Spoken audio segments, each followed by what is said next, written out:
मोदी ने Tokyo Olympic में भाग लेने वाले खिलाड़ियों से वीडियो कॉन्फ्रेंसिंग के माध्यम से किया संवाद। खिलाड़ियों से बिना किसी दबाव के खेलने और अपना 100% देने का किया आह्वान। प्रदेश को कोरोना टीकाकरण अभियान में मिली बड़ी सफलता। अभी तक दी गई कोविड टीकों की 1 करोड़ खुराक। स्वास्थ्य मंत्री अनिल विज ने स्वास्थ्य विभाग के साथ कोरोना योद्धाओं का जताया आभार।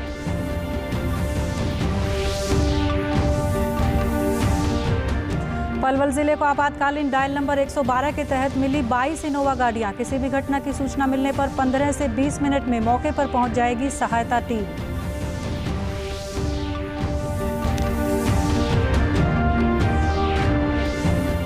और लॉकडाउन के बाद पूरी तरह से खुले कुरुक्षेत्र के पर्यटन स्थल। पर्यटकों ने कहा, देश की संस्कृति, अध्यात्म और इतिहास को जानने का मिला अवसर। नमस्कार, मैं मंजू सिंधु और अब खबरें विस्तार से।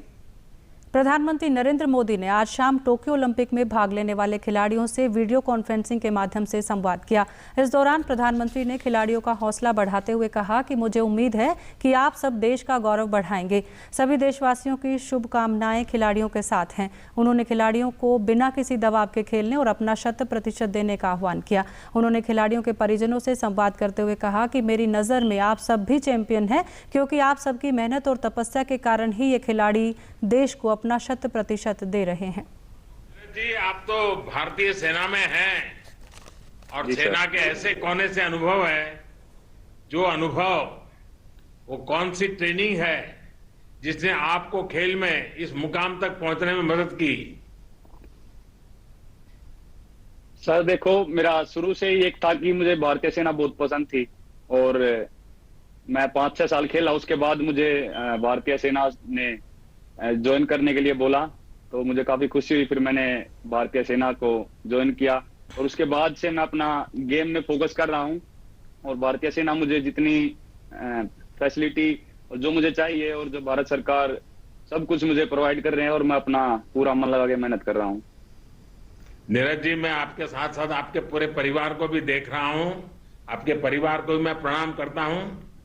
नीरज जी, मुझे ये भी बताया गया है कि आपको इंजरी हो गई थी, लेकिन फिर भी आप इस साल अपने राष्ट्रीय रिकॉर्ड बना दिया है। आपने अपना मनोबल, अपनी प्रैक्टिस को, ये सब कैसे संभाले रखा? मैं मानता हूं सर कि जो इंजरी है वो एक स्पोर्ट्स का पार्ट है। तो जो मैंने 2019 में काफी मेहनत की थी, उस साल वर्ल्ड चैंपियन। आपको स्पोर्ट्स की इंजरी में भी स्पोर्ट्स पर स्पिरिट दिखता है। नीरज जी, बहुत अच्छा लगा आपसे बात करके। मैं एक महत्वपूर्ण बात आपसे कहना चाहता हूं। आपको अपेक्षाओं के बोझ तले दबने की जरूरत नहीं है। आप अपना 100% दीजिए, बस यही मिजाज, बिना किसी दबाव के पूरा प्रयास कीजिए। मेरी आपको बहुत शुभकामनाएं हैं और आपके माता पिता को भी प्रणाम है। प्रधानमंत्री नरेंद्र मोदी ने आज वीडियो कॉन्फ्रेंसिंग के जरिए पूर्वोत्तर राज्यों के मुख्यमंत्रियों के साथ कोरोना की स्थिति पर संवाद किया। प्रधानमंत्री ने संक्रमण पर लगाम कसने के लिए सख्त कदम उठाने का आह्वान किया। प्रधानमंत्री ने कहा कि हमें कोरोना वायरस के हर वेरिएंट पर भी नजर रखनी होगी। विशेषज्ञ इस बारे में लगातार अध्ययन कर रहे हैं। मुख्यमंत्री मनोहर लाल ने कल हरियाणा राजभवन में प्रदेश के नवनियुक्त राज्यपाल बंडारू दत्तात्रेय का स्वागत किया। नवनियुक्त राज्यपाल ने गार्ड ऑफ ऑनर की सलामी ली और निरीक्षण भी किया। हरियाणा पुलिस अकादमी मधुबन से आए HAP के जवानों ने DSP अभिलक्ष्य जोशी के नेतृत्व में राष्ट्रीय धुन बजाकर सलामी दी।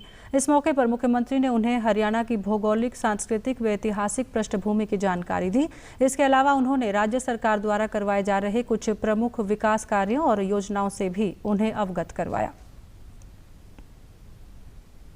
प्रदेश में कोरोना टीकाकरण अभियान के तहत एक बड़ी सफलता हासिल हुई है। स्वास्थ्य मंत्री अनिल विज ने अपने ट्वीट संदेश में कहा कि प्रदेश में आज तक कोविड टीकों की 1 करोड़ खुराक दी जा चुकी है।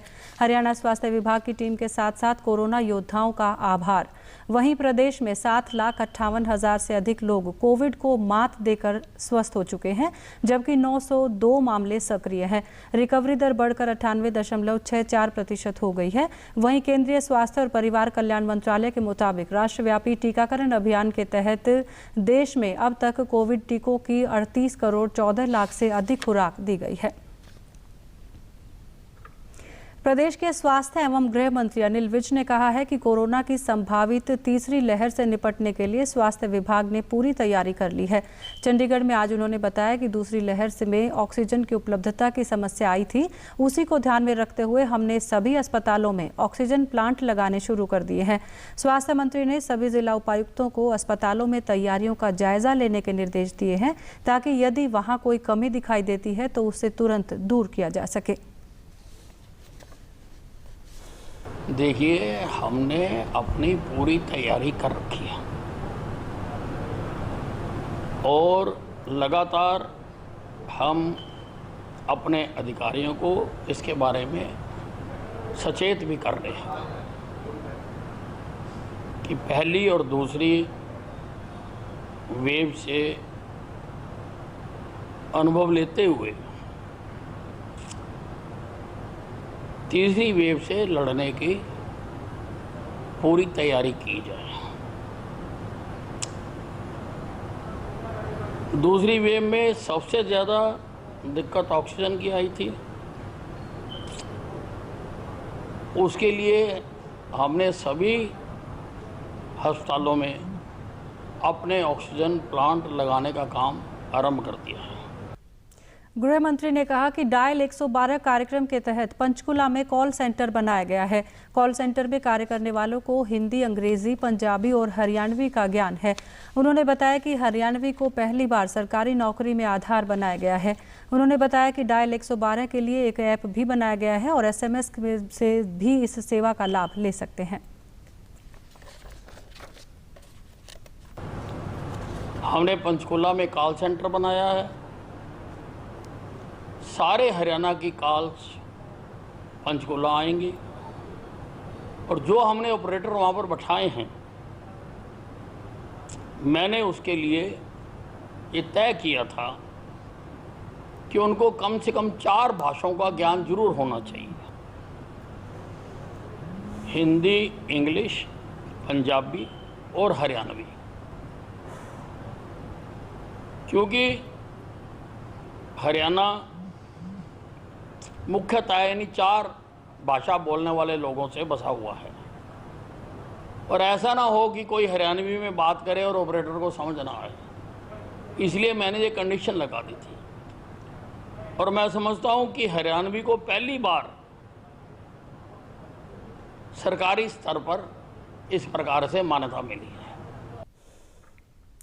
पलवल जिले को आपातकालीन डायल नंबर 112 प्रोजेक्ट के तहत 22 इनोवा गाड़ियां मिली हैं। ये गाड़ियां जिले के प्रत्येक थाना क्षेत्र में प्रतिदिन 24 घंटे उपलब्ध रहेंगी। इससे पुलिस, फायर और एम्बुलेंस की आपातकालीन सेवाएं लोगों को मुहैया करवाई जाएंगी। जिले में कहीं भी घटना की जानकारी मिलने पर 15 से 20 मिनट के अंदर ये टीमें मौके पर पहुंच जाएंगी। जिला पुलिस अधीक्षक दीपक गहलावत ने बताया कि सभी गाड़ियों में सुरक्षा उपकरण उपलब्ध करवाए गए हैं। सभी गाड़ियों की निगरानी पंचकुला स्थित कमांड सेंटर से की जाएगी। कोई भी व्यक्ति अगर किसी को हेल्प चाहिए तो वो 112 पे कॉल करके इमीडिएटली उसको 15-20 मिनट में उसकी सहायता के लिए ये गाड़ी उपलब्ध उसके पास पहुंच जाएगी। कोई भी क्राइम हो रहा है, कोई कहीं कुछ भी घटना हो रही है या एम्बुलेंस की आवश्यकता है या कि फायर ब्रिगेड की आवश्यकता है तो आप 112 डायल करके सूचना देंगे, इमीडिएटली वो कॉल जाएगी और कॉल सेंटर इन गाड़ियों को सूचित करेगा और ये अपने गंतव्य तक पहुंचेंगी और जो भी व्यक्ति होगा उसको वो उसकी हेल्प के लिए पहुंच जाएंगे। जिला उपाधीक्षक यशपाल सिंह ने बताया कि गाड़ियों पर 3 पुलिसकर्मियों की ड्यूटी लगाई गई है जो अलग अलग शिफ्ट में लोगों को सुविधा प्रदान करेंगे। 20 गाड़ी मिल चुकी हैं और 2 गाड़ियाँ पहुँची हैं। प्रत्येक थाने में 2-2 गाड़ियाँ मिली। एक गाड़ी में शिफ्ट बनाई हुई है, एक शिफ्ट में 3 व्यक्ति होंगे। लॉकडाउन के बाद कुरुक्षेत्र के पर्यटक स्थल अब पर्यटकों के लिए पूरी तरह से खोल दिए गए हैं। श्री कृष्ण संग्रहालय के प्रभारी बलवान सिंह का कहना है कि लॉकडाउन खुलने के बाद कोविड नियमों का पालन करते हुए काफी पर्यटक संग्रहालय पहुंच रहे हैं। कुरुक्षेत्र विश्वविद्यालय स्थित धरोहर संग्रहालय और कुरुक्षेत्र पैनोरमा विज्ञान केंद्र में भी दर्शकों की रौनक बढ़ गई है। काल के बाद लगभग सभी संग्रहालय खुल गए हैं, तो उसी श्रृंखला में श्री कृष्ण संग्रहालय भी खोल दिया गया है दर्शकों के लिए। बड़ी भारी संख्या में रुझान है, देश प्रदेश के अलग अलग भागों से यहाँ दर्शक आ रहे हैं।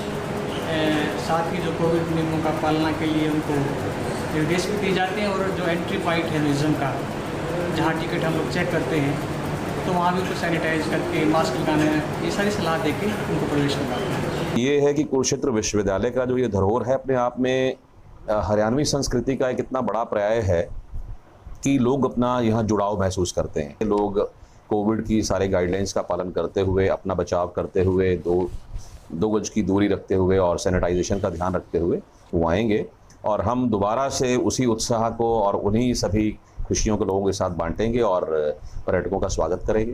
Kurukshetra panorama and science centre दर्शकों के लिए खोल दिया गया है, और इस बात का बहुत ही सावधानी से हम इंतज़ाम कर रहे हैं कि कोई भी कोविड की गाइडलाइंस को वायलेट ना करे।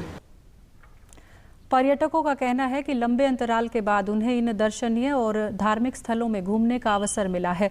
इस दौरान वे कोविड के मानक नियमों का पूरी तरह से पालन कर रहे हैं। पर्यटकों का कहना है कि कुरुक्षेत्र आकर उनको धर्म, अध्यात्म, संस्कृति और इतिहास के बारे में जानने का अवसर मिला है।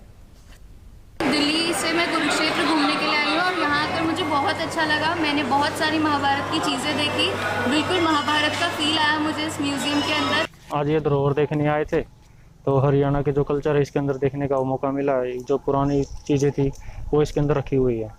हमारी पुरानी संस्कृति थी, हरियाणवी जो संस्कृति थी वो इसके अंदर धरोहर है, सजो के रखी गई है, ताकि आने वाली पीढ़ी जान सके कि पीछे हरियाणा कैसा था। कोरोना काल में जैसे काफ़ी दिनों से बंद था सब कुछ, तो अब हमने बहुत कुछ देखा। पहले हम ब्रह्म सरोवर गए देखने, वहाँ पे भी बहुत सुंदर और दिव्य दृश्य था। डीडी न्यूज़ हरियाणा पर देश और प्रदेश से जुड़ी खबरों को विस्तार से जानने के लिए आप हमारे साथ फेसबुक, ट्विटर और यूट्यूब के माध्यम से भी जुड़ सकते हैं। हमसे जुड़ने के लिए आप हमारे सोशल मीडिया हैंडल को भी फॉलो कर सकते हैं। अब आप अपने मोबाइल फ़ोन से QR कोड स्कैन कर हमारे यूट्यूब चैनल पर सीधे पहुंच सकते हैं। केंद्रीय शिक्षा मंत्री धर्मेंद्र प्रधान ने कहा है कि देश भर में मेडिकल की प्रवेश परीक्षा 12 सितंबर को आयोजित की जाएगी। आवेदन करने की प्रक्रिया आज शाम 5 बजे से नेशनल टेस्टिंग एजेंसी की वेबसाइट पर शुरू हो जाएगी। एक ट्वीट में शिक्षा मंत्री ने कहा कि कोविड के मद्देनजर सुरक्षित दूरी के मानदंडों को ध्यान में रखते हुए देश भर के 198 शहरों में परीक्षा आयोजित की जाएगी। पिछले साल 155 शहरों में ये परीक्षा आयोजित की गई थी। उन्होंने कहा कि इस साल परीक्षा केंद्रों की संख्या भी 3862 से बढ़ाई जाएगी। कोविड-19 के दिशा निर्देशों का पालन सुनिश्चित करने के लिए परीक्षा केंद्रों पर सभी उम्मीदवारों को फेस मास्क वितरित किए जाएंगे। प्रदेश सरकार द्वारा कोरोना के मानक नियमों का पालन करते हुए स्कूल खोलने के फैसले के बाद फरीदाबाद के स्कूल संचालकों ने पूरी तैयारी कर ली है। इसके तहत विद्यालय में थर्मल स्क्रीनिंग, सोशल डिस्टेंसिंग और सैनिटाइजिंग की भी व्यवस्था की गई है। जिला शिक्षा अधिकारी ऋतु चौधरी के अनुसार नियमों की पालना हेतु एक टीम गठित कर दी गई है। 8 लोगों की इस टीम में NCC और NSS स्काउट की team social distancing, thermal screening आदि की भी व्यवस्था में सहयोग करेगी। निजी और सरकारी स्कूलों के अध्यापक और स्टाफ के टीकाकरण के लिए विशेष शिविर भी लगाए जाएंगे। फैसला अच्छा है। बच्चों के पढ़ाई की व्यवस्था की जाएगी। बच्चों को स्कूल में लाना और उनकी देखभाल करना हमारी प्रथम जिम्मेदारी है। तो उसके लिए हमारे पूरा स्टाफ, स्कूल और जितने भी टीचर्स और बच्चे सब तैयार हैं। और जैसे कि दिशा निर्देश मिले हैं कोविड-19 के तहत सारी गाइडलाइंस पूरी की जाएंगी। वहीं निजी विद्यालय संगठन के प्रदेश उपाध्यक्ष ने बताया कि स्कूल खोलने को लेकर जहां स्कूल प्रशासन उत्साहित है, वहीं विद्यार्थियों में भी खुशी का माहौल है।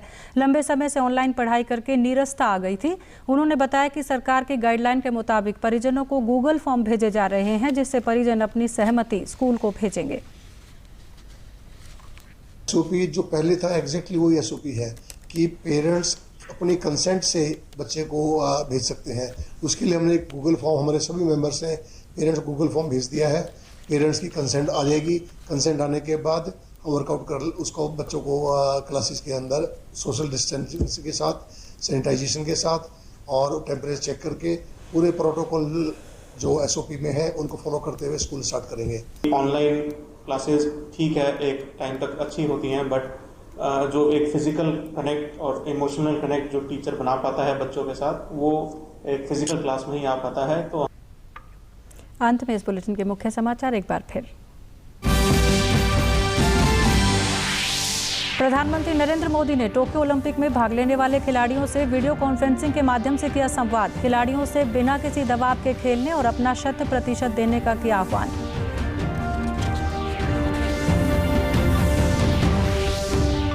प्रदेश को कोरोना टीकाकरण अभियान में मिली बड़ी सफलता। अभी तक दी गई कोविड टीकों की 1 करोड़ खुराक। स्वास्थ्य मंत्री अनिल विज ने स्वास्थ्य विभाग के साथ कोरोना योद्धाओं का जताया आभार।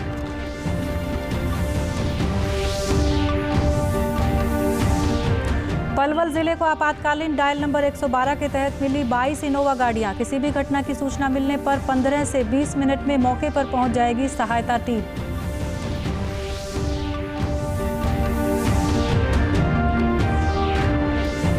और लॉकडाउन के बाद पूरी तरह से खुले कुरुक्षेत्र के पर्यटन स्थल। पर्यटकों ने कहा, देश की संस्कृति, अध्यात्म और इतिहास को जानने का मिला अवसर। आप सभी दर्शकों से अपील है कि आप जब भी घर से बाहर निकलें तब मास्क जरूर पहनें, 2 गज की दूरी बनाए रखें और एक नियमित अंतराल पर अपने हाथ धोते रहें। और अगर आप पात्र हैं तो टीकाकरण जरूर करवाएं, तभी आप कोरोना महामारी से बच सकते हैं। आज के बुलेटिन में बस इतना ही।